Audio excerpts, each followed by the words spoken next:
Hello guys, welcome to Krishan Times. അപ്പോൾ നമ്മുടെ it welcome to ഡെറിയുടെ എപ്പിസോഡ് 2 വന്നിട്ടുണ്ട്. ആക്ച്വലി വന്നിട്ട് കുറേ ദിവസമായി. ഞാൻ ഇപ്പോഴാണ് ബ്രേക്ക് ഡൗൺ ചെയ്യുന്നത്, സോ സോറി ഫോർ ദാറ്റ്. അപ്പോൾ നമുക്ക് നേരെ ബ്രേക്ക് ഡൗണിലോട്ട് കിടക്കാം.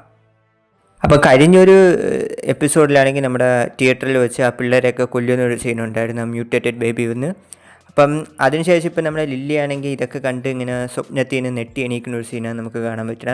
ആക്ച്വലി നിറയെ പേര് വിചാരിച്ചെന്താണെന്ന് വെച്ചാൽ ഇത് ചിലപ്പോൾ ഇല്യൂഷൻ ആയിരിക്കും, പെനിവേഴ്സ് ശരിക്കും അവർ കൊന്നിട്ടില്ലായിരിക്കും എന്നൊക്കെ വിചാരിച്ചിട്ടുണ്ടാകും. പക്ഷേ അതെല്ലാം റിയലാണെന്ന് നമുക്കില്ല ഉറപ്പിക്കാം. ശരിക്കും ആ പിള്ളേരൊക്കെ ചത്തിട്ടുണ്ട്. അതിവിടെ പെനിവേഴ്സ് വിചാരിച്ചെങ്കിൽ നമ്മുടെ ലില്ലിയും വെറോണയൊക്കെയൊക്കെ കൊല്ലായിരുന്നു. പക്ഷെ അവരെ കൊല്ലാതെ വെച്ചത് കാരണം അവരെ ഇങ്ങനെ പയ്യെ ടോർച്ചർ ചെയ്യാൻ വേണ്ടിയാണ്. അപ്പോൾ അതാണ് ഇവിടെ സംഭവം നടക്കാൻ പോണത്. പിന്നെ ഈ ഒരു എപ്പിസോഡിലാണെങ്കിൽ ഒരു പുതിയൊരു ഇൻട്രോ നമുക്ക് കാണാൻ പറ്റും. ഒരു ഭയങ്കര പീസ്ഫുൾ ആയിട്ടുള്ളൊരു ഇൻട്രോ ആണ്. അതായത് ഫസ്റ്റ് ചെയ്യുന്നൊരു ഫാമിലിയെ നമുക്ക് കാണാൻ പറ്റും. സോ ആ ഫാമിലി ആണെങ്കിൽ അതിന് പിന്നിലൊരു റീസൺ ഉണ്ടെന്നാണ് പറയുന്നത്. കാരണം നോവലിൽ വന്ന് ആ ഒരു ഇവരച്ഛനാണെങ്കിൽ ആ ഫാമിലിയുടെ എല്ലാവർക്കും വിഷം കൊടുത്ത് ഈ ഒരു പിക്നിക് സീനിൽ കൊല്ലുമെന്നാണ് പറയുന്നത്. ആൻഡ് അത് മാത്രമല്ല വേറൊരു സീനിലാണ് നമുക്ക് ഒരു കൊച്ചാണെങ്കിൽ ഓടയിൽ കൂടെ വന്ന് നോക്കുന്ന ഒരു സീനുണ്ട്. അതേ നമ്മൾ ഇറ്റ് പടത്തിൽ കണ്ടില്ലേ, നമ്മൾ ജോർജിനെ കൊല്ലണ. സോ അതേ ഒരു സീനാണ് ഇവിടെ. ഒരു പെൺകൊച്ചിന് ഉള്ളു വ്യത്യാസം. പിന്നെ വന്ന് ഒരു കിസ്സിങ് ബൂത്ത് നമുക്ക് കാണാൻ പറ്റുന്നുണ്ട്. സോ അവിടെയാണെങ്കിൽ ലോലിപോപ്പൊക്കെ ആയിട്ട് നമ്മുടെ പെനിവേഴ്സ് പറഞ്ഞ് നമുക്ക് കാണാൻ പറ്റും ഒരു കൊച്ചിനെ പിടിക്കാൻ. പിന്നെ വന്ന് ആ ഒരു ഹോണ്ടഡ് ഹൗസിനെ നമുക്ക് കാണാൻ പറ്റും. സോ അവിടെ നിങ്ങൾ ശ്രദ്ധിച്ച് നോക്കിയാൽ ആ ഒരു വിൻഡോയിൽ നമ്മുടെ പെനിവേഴ്സ് നിൽക്കണ നമുക്ക് കാണാൻ പറ്റുന്നുണ്ട്. പിന്നെ വന്ന് ഈ ഒരു ന്യൂക്ലിയർ എക്സ്പ്ലോഷനിൽ നിന്ന് എങ്ങനെ രക്ഷപ്പെടാം എന്നൊരു ക്ലാസ് നടക്കാൻ നമുക്ക് കാണാൻ പറ്റും. സോ അവിടെ വന്ന് ആ ഒരു ഇത് പ്ലേ ചെയ്ത് കൊടുക്കുന്നത് തന്നെ നമ്മുടെ പെനിവേഴ്സാണ്. ഒരു കൊച്ചൊക്കെ അത് കണ്ട് പേടിക്കുന്ന ഒരു സീൻ നമുക്ക് കാണാൻ പറ്റും.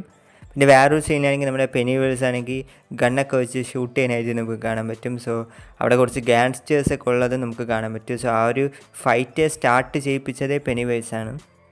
പിന്നെ നമ്മുടെ ഈസ്റ്റർ ഹണ്ടിൽ നടന്ന ആ ഒരു തീപിടുത്തവും നമുക്ക് കാണാൻ പറ്റുന്നുണ്ട്. ഒരുപാട് പേര് മരിച്ചിട്ടുണ്ട് ആ തീപിടുത്തത്തിൽ. സോ അതിനും കാരണം പെനിവേഴ്സ് തന്നെയാണ്.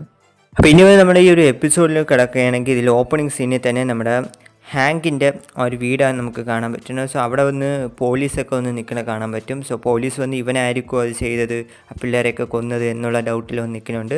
സോ അത് വന്ന് റേസിസം മൈൻഡിലാണ് വന്ന് നിൽക്കുന്നത്. സോ അപ്പം നിങ്ങൾ ആലോചിക്കുക, ഈ ഡെറിയിലുള്ള പോലീസുകാരൊക്കെ ഭയങ്കര കറപ്റ്റായിട്ടുള്ള ആളുകളാണ്. പിന്നെ അടുത്തൊരു സീനിലാണെങ്കിൽ നമ്മുടെ ഹാൻഡിലൻ്റെ ഫാമിലി ആണെങ്കിൽ ഡെറിയിലോട്ട് വരണത് നമുക്ക് കാണാൻ പറ്റുന്നുണ്ട്. സോ നമ്മുടെ ഹാൻഡിലൻ്റെ മകൻ വിൽ ഹാൻഡിലനും നമുക്ക് അവിടെ വരണ കാണാൻ പറ്റും. അപ്പോൾ ഈ ഒരു പയ്യനെ വന്ന് ഭയങ്കര സ്മാർട്ടായിട്ടാണ് കാണിച്ചിട്ടുള്ളത്. ഉറപ്പായിട്ട് ഇവൻ മരിക്കാൻ പോകണില്ല. കാരണം ഇറ്റ് മൂവിലാണെങ്കിൽ ഇങ്ങനെയാണ് അവൻ്റെ അച്ഛനായിട്ട് വന്നത്. അപ്പം വില്ല് മരിക്കാൻ പോകണില്ല, അത് നമുക്ക് ഉറപ്പിക്കാം. പിന്നെ ഇവിടെ വന്ന് നമ്മുടെ ആ ഒരു ഹാൻഡിലൻ്റെ കൈ ആണെങ്കിൽ ഒരുത്തം വന്ന് അടിച്ചിട്ടുണ്ടായിരുന്നല്ലോ. അപ്പോൾ അതിൻ്റെ പിന്നിലുള്ള കാര്യങ്ങളും കാണിക്കുന്നുണ്ട്. അതായത് നമ്മുടെ മാസ്റ്റേഴ്സ് എന്ന് പറഞ്ഞ ഒരുത്തനെയാണ് പിടിച്ച് ജയിലിലിട്ടിട്ടുള്ളത്. അപ്പോൾ നമ്മുടെ ഹാൻഡിലും വന്ന് അതൊന്ന് അന്വേഷിക്കുന്നുണ്ട്. അപ്പം ഹാൻഡിൽ തന്നെ ഇത് പിടികിട്ടുന്നുണ്ട്, ഇവനല്ല അത് ചെയ്തത്, ഇവൻ ഇന്നസെൻ്റ് ആണെന്നുള്ള കാര്യം പുള്ളിക്കാരൻ മനസ്സിലാക്കുന്നുണ്ട്. കാരണം ഒരു ഗണ്ണുണ്ട്. സോ അത് ഗണ്ണ് വന്ന് ഒരു പ്രത്യേക ഗണ്ണാണ്, അത് ലോഡ് ചെയ്യാൻ കുറച്ച് പാടാണ്. അപ്പം ഇങ്ങനെ അടിച്ച ആളുകളാണെങ്കിൽ അത് ഭയങ്കര ഫാസ്റ്റായിട്ട് ലോഡ് ചെയ്തിട്ടുണ്ടായിരുന്നു, റീലോഡ് ചെയ്തിട്ടുണ്ടായിരുന്നു. അപ്പോൾ ഇവനാണെങ്കിൽ അത് റീലോഡ് ചെയ്യാൻ പറ്റുന്നില്ല. ഇങ്ങനെ ഒന്ന് ട്രിഗർ ചെയ്ത് നോക്കും, പക്ഷേ ഇവനാണെങ്കിൽ അത് റീലോഡ് ചെയ്യാൻ ഭയങ്കര താമസം എടുക്കും. അപ്പോൾ അത് തന്നെ ഇയാൾക്ക് പിടികിട്ടി ഇവനല്ല അത് ചെയ്തത്, സോ ഇത് വേറെ ആരോ ആണെന്നുള്ള കാര്യം ഇങ്ങേർക്ക് പിടികിട്ടുന്നുണ്ട്. സോ അടുത്ത സീനാണെങ്കിൽ നമ്മുടെ ഹാൻഡിലാണെങ്കിൽ ഈ ഒരു കാര്യം ചെന്ന് നമ്മുടെ ജനറലിൻ്റെ അടുത്ത് ചെന്ന് പറയുന്നുണ്ട്. അപ്പോൾ അപ്പോഴാണ് നമുക്കൊരു കാര്യം പിടികിട്ടുന്നത്, ഇതെല്ലാം ഒരു ടെസ്റ്റായിരുന്നു, നമ്മുടെ ഹാൻഡിൽ തന്നെ ടെസ്റ്റ് ചെയ്തിട്ടാണെന്നുള്ള കാര്യം നമുക്ക് പിടികിട്ടും. കാരണം എന്താണെന്ന് വെച്ചാൽ ഇവരാണെങ്കിൽ ഒരു കാര്യം ചെയ്തുകൊണ്ടിരിക്കുകയാണ്. സോ അത് ഞാൻ പിന്നീട് പറയാം. സംഭവം ഈ ഹാൻഡിൽ എന്ന് പറയുന്ന ഇതിലോട്ട് നിങ്ങൾ കിടക്കുകയാണെങ്കിൽ നമ്മുടെ ഹാൻഡിൽ നിന്നാണെങ്കിൽ പേടിയില്ല. കാരണം എന്താണെന്ന് വെച്ചാൽ കൊറിയയിൽ ഇയാൾ ഒരു വാറിൽ ഇൻവോൾവ് ആയിട്ടുണ്ടായിരുന്നു. അപ്പോൾ അങ്ങനെ ഇദ്ദേഹത്തിൻ്റെ ബ്രെയിനിലുള്ള ഒരു സെല്ലാണെങ്കിൽ ഡാമേജ് ആയിട്ടുണ്ട്. അതാണ് ഈ മനുഷ്യർക്ക് പേടിയൊക്കെ കൊടുക്കുന്നത്. അപ്പോൾ അത് കാരണം തന്നെ ഇയാൾക്ക് പേടിയേ ഇല്ല. നമുക്കറിയില്ല, പെനിവേഴ്സ് വന്ന് ഒരാളെ ആണെങ്കിൽ പേടിപ്പിച്ചാണ് അറ്റാക്ക് ചെയ്യുന്നത്. സോ പേടിയില്ലാത്ത ആളെ പെനിവേഴ്സിനൊന്നും ചെയ്യാൻ പറ്റില്ല. അപ്പോൾ ഇവിടെയാണ് നമ്മുടെ ഈ ഒരു ഇയാളാണെങ്കിൽ ഒരു കാര്യം കൺഫേം ചെയ്യുന്നത്. അതായത് നമ്മുടെ ഒരു ജനറലാണെങ്കിൽ ഒരു കാര്യം കൺഫേം ചെയ്യുന്നത്. കാരണം ഇവർ വന്ന് ആ ഒരു പ്ലേസിലാണെങ്കിൽ, അതായത് നമ്മുടെ പെനിവേഴ്സിൻ്റെ വന്ന് വീണ ആ ഒരു പ്ലേസില്ലേ, അവിടെയാണെങ്കിൽ ഇവരൊരു ടെസ്റ്റ് നടത്തിക്കൊണ്ടിരിക്കുകയാണ്, ഒരു വെപ്പൺ ക്രിയേറ്റ് ചെയ്യാൻ നോക്കുകയാണ്. അപ്പോൾ അതിൽ വന്ന് ഇങ്ങനെ പേടിയുമായിട്ട് ബന്ധപ്പെട്ട ഒരു കാര്യം അവിടെ ചുറ്റിപ്പറ്റി നടക്കുന്നുണ്ട്, ആളുകൾക്കൊക്കെ പെട്ടെന്ന് പേടി വരുന്നുണ്ട്. അപ്പോൾ അതുകൊണ്ട് ഇയാളെ ആണെങ്കിൽ അതിന് യൂസ് ചെയ്യാൻ, നമ്മുടെ ഹാൻഡിലിനെ യൂസ് ചെയ്യാനാണ് ഇങ്ങേരുടെ ഒരു പ്ലാൻ എന്ന് പറയുന്നത്. അപ്പോൾ അത് എന്താണെന്ന് അറിഞ്ഞുകൂടാ, അത് ഉറപ്പായിട്ടും പെനിവൈസുമായിട്ട് ബന്ധപ്പെട്ട എന്തോ ആണ്. സോ പെനിവൈസ് വന്ന് വീണ ആ ഒരു മീറ്റിയാറോ എന്താ പറയുക ഒരു ഡെഡ് ലൈറ്റ്സോ അങ്ങനെ എന്തോ ആയിരിക്കും എന്നാണ് തോന്നുന്നത്. സോ എനിക്ക് തോന്നുന്നത് എന്താണെന്ന് വെച്ചാൽ ഇവർ വന്ന് ഈ ഒരു പെനിവൈസിനെ ഒരു വെപ്പണാക്കി യൂസ് ചെയ്യണമെന്ന് നോക്കുന്നത്. അതായത് പെനിവൈസിനെ തന്നെ കൺട്രോൾ ചെയ്ത് അങ്ങനെ എന്തോ ചെയ്യാനാണ് ഇവരെ പ്ലാൻ എന്നാണ് തോന്നുന്നത്. അതിനാണ് നമ്മുടെ ഹാൻഡിലിൻ്റെ ഹെൽപ്പ് വേണ്ടത്. കാരണം ഹാൻഡിലിന് പേടിയില്ല. പിന്നെ അടുത്തൊരു സീനിലോട്ട് വരികയാണെങ്കിൽ നമ്മുടെ മിസ്സസ് ഹാൻഡിലിനെ നമുക്ക് കാണാൻ പറ്റുന്നുണ്ട്. സോ ഇവരാണെങ്കിൽ ആ ഡെറിയിലുള്ള ആ ഒരു പ്ലേസിലൊക്കെ ഇങ്ങനെ ചുമ്മാ നടന്ന് എന്താ പറയുക സാധനങ്ങളൊക്കെ വാങ്ങിയാണ്. അവിടെ വെച്ചാണെങ്കിൽ കുറച്ച് പയ്യന്മാർ വന്ന് ഒരുത്തനായിട്ട് അടിക്കുന്നത് നമുക്ക് കാണാൻ പറ്റുന്നുണ്ട്. സോ ആരും ഇടപെടുന്നില്ല, ഡെറിയിലുള്ള ആരും ഒന്നും ചെയ്യുന്നില്ല. അവരൊക്കെ അവരെ കാര്യം നോക്കി പോവുകയാണ്. ബട്ട് ഇവരാണെങ്കിൽ ചെന്ന് അതൊന്ന് തടയാണ്. സോ അങ്ങനെ തടഞ്ഞ് അതൊന്ന് സോൾവ് ആക്കി വിടുകയാണ്. സോൾവ് ആകില്ല, ബട്ട് അവർ വന്ന് തടയാൻ ശ്രമിക്കുന്നുണ്ട്. സോ ഇവിടെ നമുക്ക് മനസ്സിലാക്കാം ഡെറിയിലുള്ള ആളുകളൊക്കെ പെനിവൈസിൻ്റെ കൺട്രോളിലാണെന്ന് നമുക്ക് പിടികിട്ടും. കാരണം ഇങ്ങനെ ഒരു പ്രശ്നം നടന്നിട്ടും അവരാരും ഇടപെടുന്നില്ല. കാരണം ഡെറിയിൽ മൊത്തവും നമ്മുടെ പെനിവൈസ് കൺട്രോൾ ചെയ്ത് വെച്ചിരിക്കുകയാണ്. പക്ഷെ എനിക്ക് തോന്നുന്നു ഇനി കുറച്ച് വർഷങ്ങൾ കഴിഞ്ഞ് ഇവരും പെനിവൈസിൻ്റെ കൺട്രോളിലാവും എന്നാണ് തോന്നുന്നത്. പിന്നെ അടുത്തൊരു സീനാണ് ഭയങ്കരമായിട്ടുള്ള സീന്. നമ്മുടെ വെറോണിക്കയാണെങ്കിൽ കിടന്ന് ഉറങ്ങുകയാണ് രാത്രി. ആ ഒരു സമയമാണ് നമ്മുടെ പെനിവൈസിൻ്റെ ഒരു അറ്റാക്ക്. കാരണം ഇവൾ വന്ന് പെട്ടെന്ന് ഇവൾ അമ്മയുടെ ആ വയറ്റിൻ്റെ അകത്താണ് പോലത്തെ ഒരു സീനുണ്ട്. ഭയങ്കര ക്രീപ്പി സീനാണ്.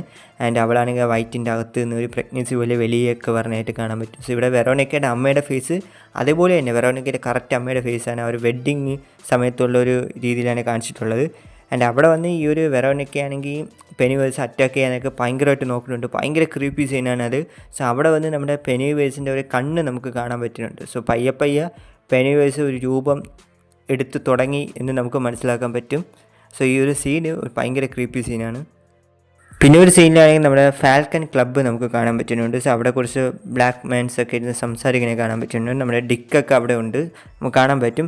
സോ ഒരു സമയമാണെങ്കിൽ അവിടെയുള്ള ആ ഒരു ഓഫീസറാണെങ്കിൽ ഇവരെ പറഞ്ഞു വിടുന്നത് നമുക്ക് കാണാൻ പറ്റുന്നുണ്ട്. സോ ആ റേസിസം നമുക്ക് ഇവിടുന്ന് പിടിയിട്ടിട്ടുണ്ടെന്ന് തോന്നുന്നു. സോ ഡെറിയിൽ വന്ന് റേസിസം എത്രത്തോളം അധികമാണെന്ന് നമുക്ക് ഇവിടുന്ന് പിടികിട്ടും. കാരണം ഒരു ക്ലബ്ബിൽ നിന്ന് തന്നെ കുറച്ച് പേര് ഒരു തെറ്റും ചെയ്യാത്ത കുറച്ച് ബ്ലാക്ക് മാൻസിനെ തന്നെ അവർ പറഞ്ഞു വിടുകയാണ്. സോ അത്രയ്ക്ക് റേസിസമാണ് ഇവിടെ ഉള്ളത്.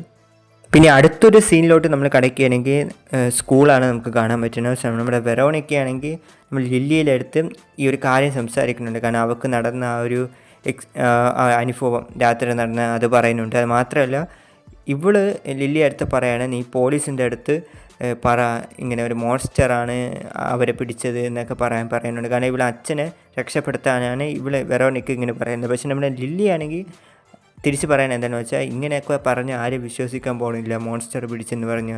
ഒന്നാമതേ അവർക്കൊന്നും എന്നെ ഇഷ്ടമല്ല. സോ ഞാൻ അങ്ങനെ പറഞ്ഞ് എനിക്ക് പ്രാന്താണെന്ന് പറഞ്ഞ് അവരെന്നെ പിടിച്ച് അവിടെ ആ ഒരു ജയിലുണ്ടല്ലോ അവിടെ പിടിച്ച് അടച്ചിടുമെന്ന് ലില്ലി പറയുന്നുണ്ട്. സോ ഇവിടെ രണ്ടുപേരെ ഭാഗത്തും ന്യായമുണ്ട്. പക്ഷേ എനിക്ക് തോന്നുന്നു കുറച്ചും കൂടി ലോജിക്കലി നോക്കിയാൽ നമ്മുടെ ലില്ലി പറയുന്നതിന് കറക്റ്റ്. കാരണം മോൺസ്റ്റർ പിടിച്ചെന്ന് പറഞ്ഞാൽ ആരും വിശ്വസിക്കാൻ പോകുന്നില്ല. അപ്പം ലില്ലി പറയുന്നതാണ് കുറച്ചും കൂടെ കറക്റ്റ്. എന്നാൽ കാര്യങ്ങളൊക്കെ കൈവിട്ട് പോയി. സോ നമ്മുടെ പോലീസാണെങ്കിൽ നമ്മുടെ ലില്ലിയെ പിടിച്ചുകൊണ്ട് ഓഫീസിൽ കൊണ്ടുപോയി അവളെ ആണെങ്കിൽ ട്രെക്ക് ചെയ്ത് നമ്മുടെ വെറോണിക്കയുടെ അച്ഛനെ അറസ്റ്റ് ചെയ്യിപ്പിക്കുകയാണ്. സോ നിങ്ങൾ ആലോചിച്ച് നോക്കുക, ഒരു തെറ്റും ചെയ്യാത്ത അങ്ങേരെ ഫൈനലി അറസ്റ്റ് ചെയ്യാൻ, അതും വെറും ആ ഒരു റേസിസത്തിൻ്റെ പേരിൽ. പിന്നെ വന്ന് അടുത്തൊരു സീനിലോട്ട് നമ്മൾ കിടക്കുകയാണെങ്കിൽ നമ്മുടെ ലില്ലി ആണെങ്കിൽ ഒരു സൂപ്പർ മാർക്കറ്റിലോട്ട് പോവുകയാണ്.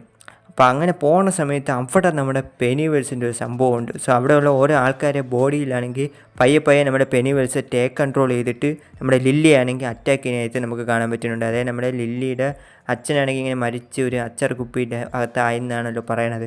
അപ്പോൾ ആ ഒരു സീന് നമുക്ക് കാണാൻ പറ്റുന്നുണ്ട്. സോ അതായത് ഒരു പിക്കിൾ ജാറിൻ്റെ അകത്തുനിന്ന് ലില്ലിയുടെ അച്ഛൻ്റെ ഓരോ ബോഡികളായിട്ട് ഇറങ്ങി വന്ന് ഇവിടെ അറ്റാക്ക് ചെയ്യുന്ന ഒരു സീന് നമുക്ക് കാണാൻ പറ്റുന്നുണ്ട്. സോ അത് ഭയങ്കരമായിട്ടുണ്ട്.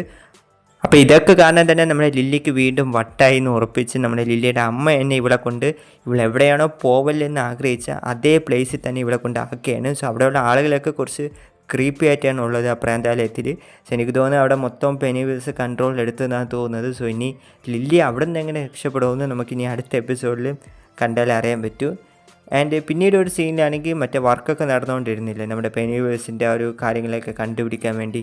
അപ്പോൾ അവിടെ വന്നൊരു കാർ ഇവർ കണ്ടെടുത്തുന്നുണ്ട്. സോ ആ കാറിൻ്റെ അകത്ത് കുറച്ച് ബോഡീസ് നമുക്ക് കാണാൻ പറ്റുന്നുണ്ട്. എനിക്ക് തോന്നുന്നു ഒരു പെനിവൈസ് അറ്റാക്ക് ചെയ്ത, അതായത് ഹാണ്ട് ചെയ്ത എല്ലാവരുടെയും ഒരു ഡീറ്റെയിൽസ് നമുക്ക് കിട്ടുമെന്നാണ് തോന്നുന്നത്. മേ ബി ആ ഡെഡ് ലൈറ്റ്സിനെയൊക്കെ ഇവരിനി കണ്ടുപിടിക്കുമെന്ന് അറിഞ്ഞുകൂടാ. അപ്പോൾ എന്തായാലും പെനിവൈസിനെ കൺട്രോൾ ചെയ്യാനാണ് ഇവർ നോക്കുന്നത്. സോ അതെങ്ങനെ പോയി അവസാനിക്കുമെന്ന് വെയിറ്റ് ചെയ്ത് നോക്കാം. അപ്പം നിങ്ങൾക്ക് ഈ ഒരു എപ്പിസോഡ് 2 പറ്റി എന്ത് തോന്നുന്നു? സോ നിങ്ങളുടെ അഭിപ്രായങ്ങളൊക്കെ ഉറപ്പായിട്ടൊന്ന് കമൻറ്റിൽ പറഞ്ഞേക്കുക. കൂടാതെ തന്നെ വീഡിയോ ഇഷ്ടപ്പെടുമെങ്കിൽ ലൈക്ക് ചെയ്യുക. ചാനൽ ആദ്യമായിട്ട് കാണുമെങ്കിൽ മറക്കാതെ സബ്സ്ക്രൈബും കൂടി ചെയ്ത് സപ്പോർട്ട് ചെയ്യുക. അപ്പോൾ അടുത്തൊരു വീഡിയോയിൽ കാണാം. Take you guys.